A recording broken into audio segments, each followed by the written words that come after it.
آج میں جس چیز کا آپ سے تعارف کروانے جا رہا ہوں یہ ہے جنت کا پھل، اس کو کہا جاتا ہے۔ یہ بڑا مفید پھل ہے، ادویاتی پھل بھی اس کو کہہ لیں آپ۔ اس کی ادویاتی طور پہ اس کے فوائد بہت زیادہ ہیں، بہت ساری بیماریوں میں استعمال ہوتا ہے۔ اس انجیر کا جو درخت ہے، اس کی چھال جو ہے، اس کے جو پتے ہیں، اس کا جو پھل ہے اور پھل میں جو دودھ ہوتا ہے وہ بھی طب یونانی کے جو مختلف مرکبات ہیں، مجربات ہیں، اس میں یہ مختلف طریقوں سے استعمال ہوتا ہے۔ تو یہ انجیر جو ہے اس کو ہمارے ہاں وہ مقبولیت نہیں ملی، پتہ نہیں کیا وجہ اس کی کہ یہ کیوں ایسا ہوا۔ بہرحال یورپ میں، عرب ممالک میں اس کو کھانے کے ساتھ کھایا جاتا ہے اور اس کو مقبولیت حاصل ہے، وہ لوگ اس کے فوائد کو جانتے ہیں۔ ہم مسلمان ہونے کے ناطے کہ اس کے بارے میں قرآن میں اس کا ذکر آیا لیکن پھر بھی ہم لا علم ہے اس سے۔ آج ہم اسی پہ بات کریں گے۔ یہ بڑا مفید پھل ہے، یہ کن کن بیماریوں میں یہ استعمال ہو سکتا ہے اور کن کن بیماریوں کے لیے یہ مفید ہے، مجرب ہے، اس پہ بات کریں گے، اس کی افادیت کے حوالے سے، اور کن کن بڑے لوگوں نے اس حوالے سے کہا ہے۔ تو دوستو، کہتے ہیں کہ حضرت آدم علیہ السلام کے ساتھ ہی جو پہلا درخت سامنے آیا وہ انجیر کا درخت تھا۔ مقدس جو کتابیں ہیں اس میں اس کا ذکر موجود ہے۔ اور سب سے بڑی بات یہ ہے، سب سے بڑی اس کے حوالے سے، اس پھل کے عظمت کے حوالے سے، اس کے مفید ہونے کے حوالے سے سب سے اہم جو بات یہ ہے کہ قرآن میں اس کا ذکر ہے۔ والتین والزیتون، قسم ہے انجیر کی اور زیتون کی۔ یہ مختصر مگر بڑا یہ نرالے انداز میں اس کا تذکرہ ہوا ہے۔ اللہ تعالیٰ نے اس کی قسم کھائی ہے۔ احادیث میں اس کے حوالے سے ملتا ہے۔ روایت ہے کہ نبی کریم صلی اللہ علیہ وآلہ وسلم کے سامنے ایک تھال لایا گیا، وہ انجیر کا بھرا ہوا تھال تھا۔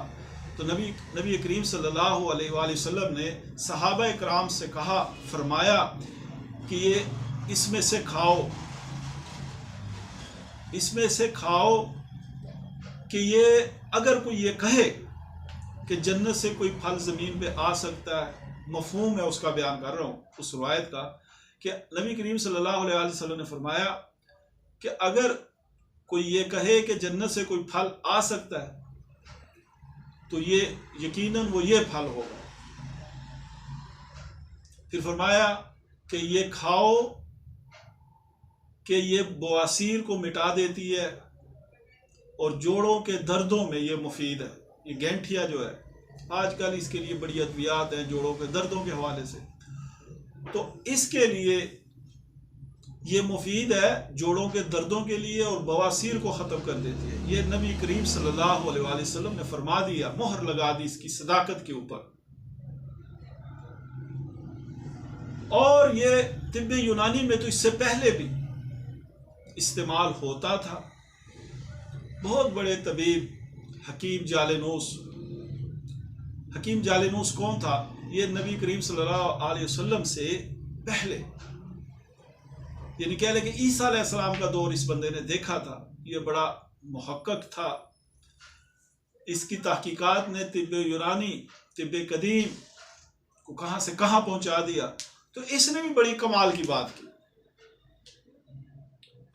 ظاہر سی بات ہے اس کا یہ مشاہدہ تجربہ ہوگا اس پھل کے حوالے سے، تو اس نے فرمایا کہ اس کو جوز اور بادام کے ساتھ کھاؤ، انجیر کو۔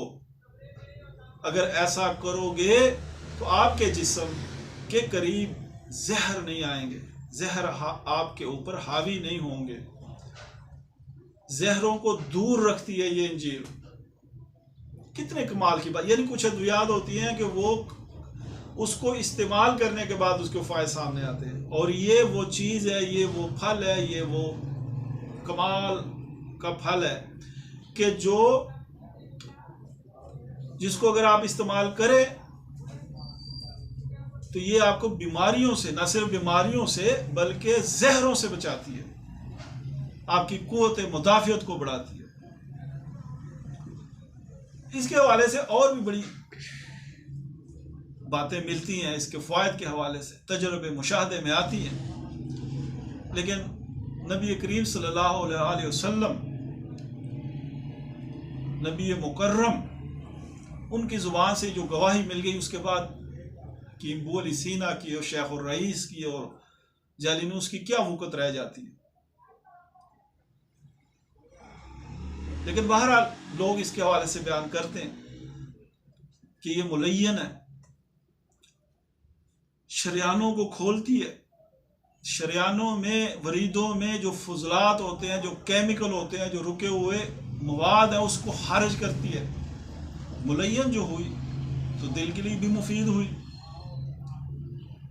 جگر کے سکڑاؤ کے لیے مفید ہے، ہاضم ہے، بھوک لگاتی ہے، آنتوں کو نرم کرتی ہے، اس کا جو فنکشن ہے، اس کا جو فعل ہے، اس کو تیز کرتی ہے، اس میں جو آنتوں کی وائبریشن ہے اس کو بڑھاتی ہے، جس سے فضلات خارج ہوتے ہیں، قبض ختم کرتی ہے۔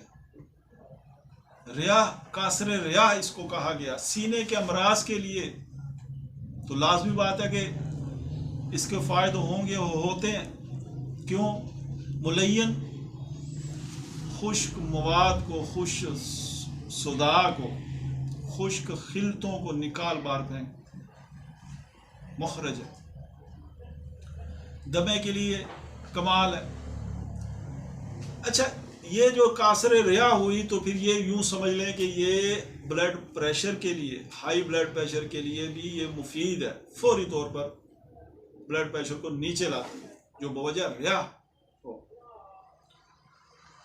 اس کے بعد کولیسٹرول جو ہے وہ بھی لازمی بات ہے۔ جب شریانیں نرم ہوں گی، شریانیں کھلیں گی، اس کے رستے، جو خون کے آنے جانے کے رستے ہیں وہ صاف ہوں گے، جو رکے ہوئے مواد ہیں وہ خارج ہوں گے، تو یورک ایسڈ بھی نہیں رہے گا۔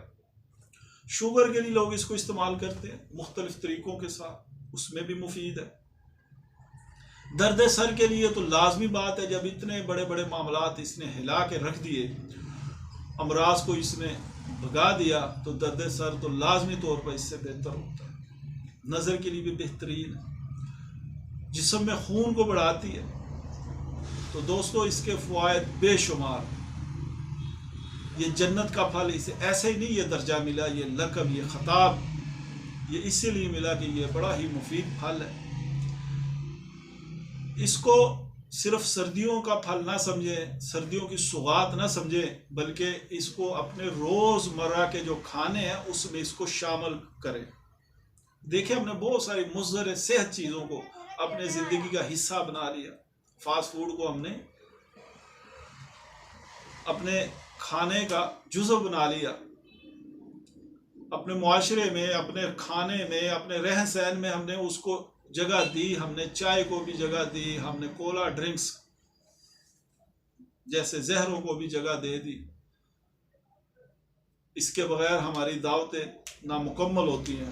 تو آئیں ان مضر چیزوں کو، اگر ہم مضر صحت چیزوں کو ہم جب اپنے معمول بناتے ہیں، تو جو صحت مند چیز ہے، جو ہماری ایک نعمت ہے، جو جنت کا پھل ہے، جو نبی کریم صلی اللہ علیہ وآلہ وسلم کا پسندیدہ پھل ہے، اور جس کو دیکھ کر فرمائیں کہ یہ جنت کا پھل ہو سکتا ہے اگر کوئی ہو تو لازمی طور پر ہمیں اس کو کھانا چاہیے۔ اس کے مختلف چیزوں میں ملا کے اس کو کھایا جا سکتا ہے، اس کو مختلف چیزوں کے ساتھ مزید مفید بنایا جا سکتا ہے، لیکن یہ بڑا باکمال چیز، اس کو لازمی کھائیں، اس کو معمول بنائیں۔ والسلام علیکم ورحمۃ اللہ وبرکاتہ۔